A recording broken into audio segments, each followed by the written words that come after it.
They found her at dawn, crumpled against a wagon wheel in the middle of nowhere Wyoming territory, her wedding dress torn and caked with dust,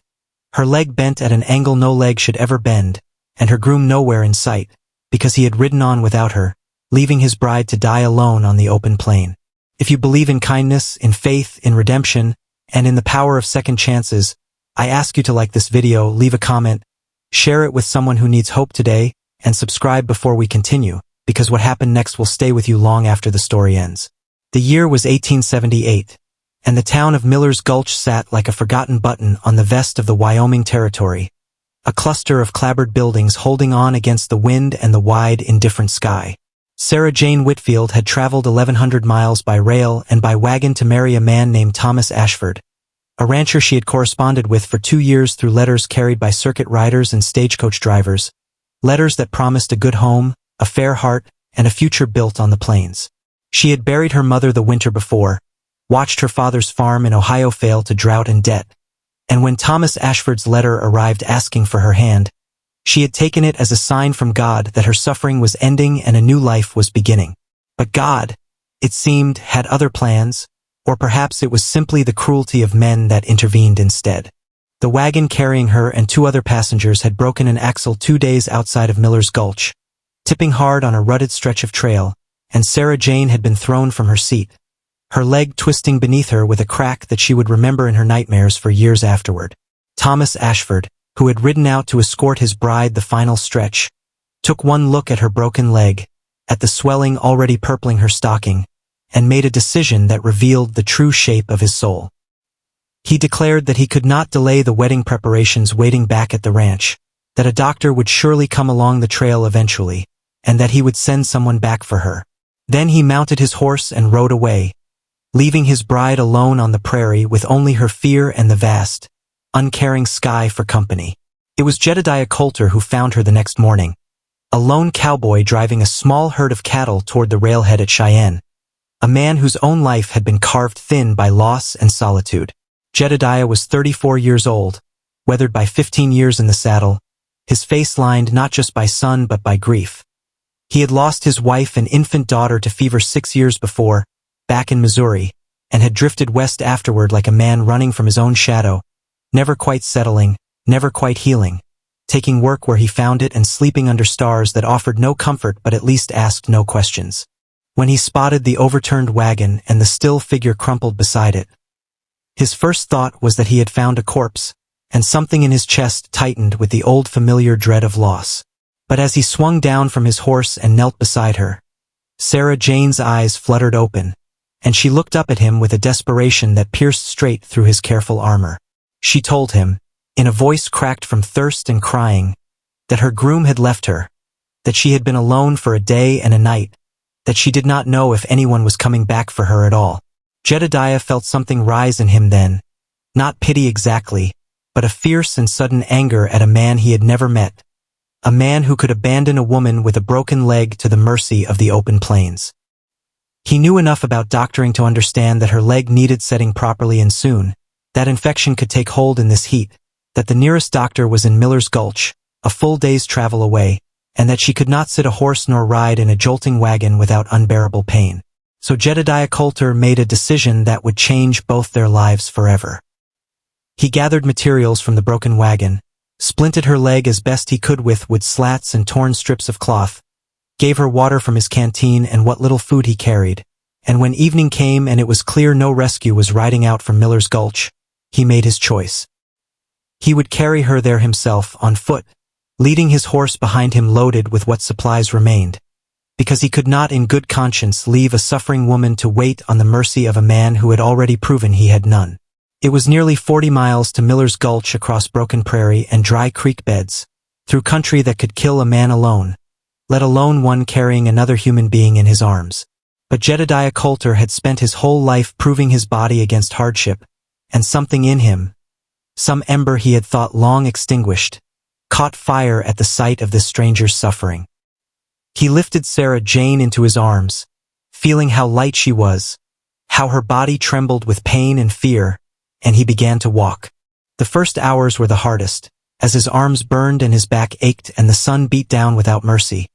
But he did not stop, and he did not complain, and slowly Sarah Jane began to understand that this rough stranger with sun-baked skin and quiet eyes was nothing like the man she had crossed a continent to marry. She wept against his shoulder, from pain and from shame and from a grief she could not yet name, and Jedediah simply murmured that she was safe now, that he would not leave her, that she needed only to hold on. When night fell, he built a small fire in a shallow gully, laid her carefully on a bed of his own bedroll, and sat beside her through the darkness, watching for wolves and for the shivering that came with fever, dabbing her forehead with water from the creek, telling her in a low, steady voice about his own losses, about his wife Rebecca and his daughter Grace, names he had not spoken aloud to another living soul in 6 years. Sarah Jane listened through her pain, and for the first time since her mother's death, she felt that someone else in the world understood the particular loneliness of loss. By the second day, her fever had risen, and Jedediah knew they were racing against something more dangerous than distance now. He pushed harder, ignoring his own exhaustion, humming old hymns his mother had taught him as a boy in Kentucky, songs about grace and mercy and rivers of deliverance, and Sarah Jane found herself humming along through cracked lips, finding in the old melodies a strength she did not know she still possessed. The prairie stretched endless around them, gold and brown beneath a merciless sun, jackrabbits bolting from their path, hawks circling high above as if waiting for weakness, but Jedediah Coulter did not falter, did not set her down except to rest his arms for a few minutes at a time, did not once suggest that the burden was too great. They reached Miller's Gulch on the evening of the third day, Jedediah's legs nearly giving out beneath him as he carried Sarah Jane down the dusty main street past the saloon and the mercantile and the sheriff's office, drawing stares from townsfolk who had never seen such a sight. A trail-worn cowboy, half collapsed with exhaustion, carrying a fevered bride in a torn wedding dress straight to the doctor's door. Dr. Amos Pemberton took one look at the swollen, discolored leg and the girl's fever-bright eyes and set to work immediately, calling for his wife to bring hot water and clean linens, working through the night to set the bone properly and treat the infection that had begun creeping through her blood. Jedediah refused to leave. He sat in the doctor's front room through the long hours of darkness, his own body aching in every joint, his hands raw and blistered, and when the sheriff, a broad-shouldered man named Nathaniel Briggs, came by to ask what exactly had happened, Jedediah told him the whole story plainly, without embellishment, though his jaw tightened with barely controlled fury when he spoke of Thomas Ashford riding away and leaving his bride to die. Sheriff Briggs listened with a grim expression, for he had known Thomas Ashford for 3 years, had thought him a decent enough rancher, and found it hard to reconcile that reputation with the cowardice Jedediah described. He promised to ride out to the Ashfords, spread himself come morning, and get to the bottom of things. When morning came, Sheriff Briggs found Thomas Ashford at his ranch, calmly overseeing preparations for a wedding that he apparently still believed was going to happen, as though the woman he had abandoned on the plains was a minor inconvenience to be resolved by someone else's effort. When confronted, Thomas offered excuses that grew thinner with every word. He had been certain someone would find her, he had urgent matters at the ranch, he had not wanted to leave the wedding guests waiting. Excuses that revealed a man who valued his own comfort and reputation above the life and safety of the woman he claimed to love. Sheriff Briggs, disgusted, informed him that Sarah Jane Whitfield was alive only because a stranger had carried her 40 miles on foot, and that whatever arrangement Thomas believed still existed between them was, in the sheriff's personal opinion, already broken beyond repair. Word spread through Miller's Gulch like fire through dry grass, as such stories do in small frontier towns where everyone's business becomes everyone's concern. By the time Sarah Jane's fever broke 3 days later and she woke clear-eyed for the first time since the accident, the whole town knew of Thomas Ashford's cowardice and Jedediah Coulter's sacrifice, and public sentiment had turned entirely against the rancher who had ridden away from his own bride. Thomas came to the doctor's house once, standing awkwardly in the doorway with his hat in his hands, offering apologies that sounded rehearsed and hollow, but Sarah Jane, propped up in bed with her leg bound and elevated, looked at him with new eyes. Eyes that had seen, in the space of 3 terrible days, exactly what kind of man could abandon her and exactly what kind of man could carry her instead. She told him quietly but firmly that she could not marry a man who had left her to die when the road grew difficult, that whatever future they might have built together had ended on that prairie beside a broken wagon wheel. Thomas left Miller's Gulch 2 weeks later, his reputation in tatters, and was never spoken of again in that town except as a cautionary tale told to young men about the measure of true character. Jedediah Coulter, meanwhile, could not simply ride on and forget the woman he had carried across 40 miles of unforgiving plains. He found work at the local livery stable to stay near Miller's Gulch while Sarah Jane recovered, visiting the doctor's house each evening after his labors, sitting with her on the small porch as her legs slowly mended, telling her stories of his years driving cattle from Texas to the railheads, listening as she spoke of her family's farm in Ohio and the dreams she had once carried west with such hope. What began as an act of pure compassion, a stranger's decision not to leave a suffering woman alone,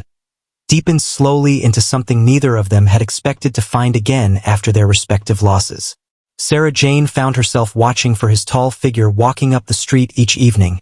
and Jedediah found himself thinking of her through his working hours, a warmth returning to his chest that he had believed buried forever with Rebecca and Grace. It was not easy, this healing, for either of them. Sarah Jane wept some nights for the humiliation of her abandoned wedding, for the shame of having crossed a continent for a man who valued her so little, and Jedediah sat with her through those tears without trying to rush her past them, understanding better than most that grief could not be hurried along by anyone's impatience. He spoke to her honestly about Rebecca and Grace, about the fever that had taken them both within a single terrible week, about how he had wandered the West afterward believing himself cursed, unfit for love, better suited to the solitary company of cattle and open sky than to the tender responsibilities of family. Sarah Jane, in turn, confessed her fear that she was simply unlucky in matters of the heart, that perhaps she was meant to walk through life alone as her mother had after her father's passing. But something in their shared suffering, rather than confirming these fears, began instead to dissolve them, as though two broken things placed carefully together could somehow support each other's weight. By the time Sarah Jane's leg had healed enough for her to walk again, first with a cane and then, slowly, without one, autumn had settled over Miller's Gulch, painting the cottonwoods gold along the creek and bringing a crispness to the evening air that spoke of the harder winter ahead. Jedediah had saved what wages he could from his work at the livery, and one evening, as they sat together watching the sun sink low and red over the western hills, he took her hand in his rough, calloused one and told her plainly that he did not have much to offer. No grand ranch, no fine house, only a strong back and honest heart, and a small parcel of land he had been saving toward near the Powder River where he hoped to build something lasting. He told her that he had not expected, after Rebecca and Grace, to ever again feel the particular ache of hoping for a future with someone, but that carrying her across those 40 miles of prairie had cracked something open in him that he had thought sealed forever, and that he would count himself the most fortunate man in the territory if she would consider building that future beside him. Sarah Jane wept again that evening, but these were different tears entirely from the ones that had soaked her pillow in grief and shame, and when she answered him, her voice steady despite the tears, she said that she had come west chasing a promise from a man who could not keep it, and had found instead a man who had proven his worth not through letters and promises but through 40 miles of sacrifice carried in his own two arms. She told him that she would be honored, more than honored, to become his wife, not out of desperation or convenience but out of a love that had grown slowly and honestly from the ashes of both their sorrows. They were married that December in the small church at Miller's Gulch, with Dr. Pemberton and his wife standing as witnesses, and Sheriff Briggs himself giving the bride away, since her own family remained far off in Ohio and unable to make the journey. The whole town turned out for the ceremony, for by now the story of the cowboy who had carried his bride across the plains had become something of a local legend, told and retold at the saloon and the mercantile and around supper tables throughout the county. A story that reminded people, in a hard and often cruel land, that kindness and sacrifice still meant something, that character still mattered more than promises spoken from a distance. Jedediah and Sarah Jane built their home near the Powder River exactly as he had promised. A modest ranch house that grew over the years into something sturdier and warmer with each passing season. And though the plains around them could still turn harsh and unforgiving, though drought and hard winters tested them as they tested every family who dared to build a life in that country, they faced each trial together, bound by a love that had been tempered first in suffering and proven first in sacrifice. They raised 3 children in that house, and Jedediah often told them, when they were old enough to understand, about the day he had found a stranger crumpled beside a broken wagon wheel and had made the only choice his conscience would allow, a choice that had given him back a life he had thought lost forever. If this story touched something in your heart, I want to hear from you. Please leave a comment telling us where in the world you are watching from tonight, and what lesson this story leaves with you. because stories like this one belong to all of us who still believe that kindness can change a life, and I would love to know which part moved you most. There is a particular kind of grace found only in the wilderness of hardship, a grace that reveals itself in the choices we make when no one is watching and nothing compels us except our own conscience. Thomas Ashford chose comfort over compassion and lost everything worth having because of it. Jedediah Coulter chose sacrifice over self-interest, carrying a stranger's suffering as though it were his own, and in doing so found a love and a family he had believed forever beyond his reach. Perhaps that is the truest lesson the Old West still has to teach us, even from this distance of years, that the measure of a person is not found in the promises they make when the road is easy, but in the burdens they are willing to carry when the road grows hard. If this story touched your heart, if you believe in the redemptive power of kindness, in second chances forged from suffering, in the quiet heroism of ordinary people doing extraordinary things for strangers in need, then please like this video, leave a comment sharing your thoughts, share it with someone who needs to hear this message today, and subscribe for more stories like this one, because every share helps keep these old frontier tales of courage and compassion alive for another generation to discover and be moved by, just as you have been moved tonight.